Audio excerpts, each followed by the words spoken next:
Hello, welcome to Each Backyard, and good morning. This is the Sunday morning coffee chat. This is going to be a rather short coffee chat because at 10 a.m. Eastern Time, the premiere of my Utilizing Edge Spaces video is coming out, and I'm hoping to see you there. So I will stop this podcast about a minute prior. Jack's in there, set the alarm so he'll come tell me, and then I'll end this abruptly. And hopefully we can all go over and continue the chat on the live premiere. By the way, if you're not already subscribed to the Eat Your Backyard channel, please do that right now. Also, hit that thumbs up if you like this kind of stuff. Wow, I had a great day yesterday. Really great day. We went up to what I would consider central northern-ish Florida, the great city of DeLand, which is just really nice. I thought the places I was, at least country, even a bit of a rolling hill kind of vibe for Florida. I mean, here it's like everything is just flat, just straight lines on the horizon everywhere you look, no hills, no discernible features whatsoever. But there was actually a little bit of a hilliness to it, like I was going up in the mountains to see a 50-foot tall hill. And I visited a nursery. I just punched into the Goog, nurseries near me, and I had this idea that I would go look for Pakistani mulberry trees, which are notorious for their elongated fruit, like 3-inch mulberries. It's a novelty. And so I punched in nurseries near me and just was looking through the list, and one talked about food forests and so on and so forth. It was a small farm called the Reed Farm. I called up. He said, "Yeah, come on over." He was actually, when I called, it was 4 o'clock and they were closed at 4. But said he would stick around, let me come over. So I did that, and I was just amazed at the setup that they have over there. He and his wife, and they were really super cool people. And they sell fruit trees and all kinds of, also lettuce, like kind of herbaceous stuff. To me, I found a gem, and I just asked the owner, "Hey, what is the tree that I should be leaving here with today?" And he was immediately, "Oh yeah, this is the one, the June plum. This is the next tree you're buying in your life right now.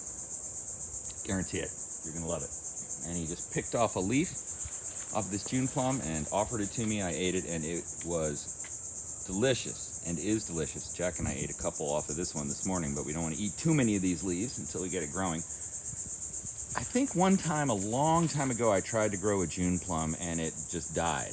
And the reason is not hard to figure out, because it's the main reason most things I plant die, and that is because of the salt tolerance of the plant is low, and the salt quantity of my life is high. And so it died. That just got nailed by a hungry mosquito right on the back of the neck. But yeah, so the June plum, though, is an amazing tree. It's a small tree. It's a beautiful tree. It produces fruit that I think are something like smaller than a pool ball, maybe half the size of that.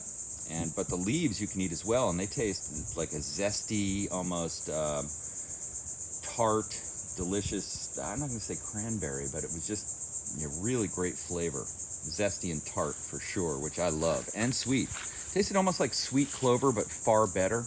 If you've ever had like wild clover, chewed on leaves of wild clover. And then he walked me around to eat a bunch of leaves off of many other plants. So I'm going to, I think, try to get some videos together to show what's going on there, and also to learn. I learned about at least 20 new things in the span of the time I was there. And purchased this beautiful specimen of a June plum. And this time I'm going to plant it in a place that it does not have much exposure to salt.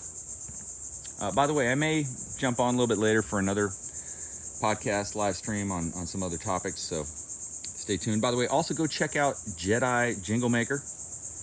Jedi Jingle Maker is my original music channel. I'm trying to get up to 100 subscribers there. Music is not really the YouTube thing. It's more or less just a place that I put the music I make, but who knows, you might be interested. I even have a David the Good cover song on there. By the way, you should check out his original music channel as well. The Permaculture Crew on YouTube seems to have a musical bent to it. But where am I going to plant this June plum tree? That question led me to this location here. And this corner is fairly sheltered from any of my irrigation sources, and that is, I think I might have just gotten bitten by a horsefly. I don't think that was a mosquito. I saw it flying around me. Ugh, I hate the horseflies. But this area, I've just got a mango I grew from a seed, Tommy Atkins mango, that I'm going to move. Some carrots I'm trying to get started here. But I'm going to plant it right there. And that means also that I'll have to keep it watered. But I want to enrich the soil there, so I think I'm just going to go get some. I do have compost I could mix in, which would be an interesting experiment. I've got 2 heaping bins of compost I've been adding to for the last year. I do have to harvest that. And that's going to be a very interesting experiment for me. One of the things, though, I've realized that I want to add to my yard this year is the leafy green component. You might say moringa is one way to do that. Here's a moringa tree.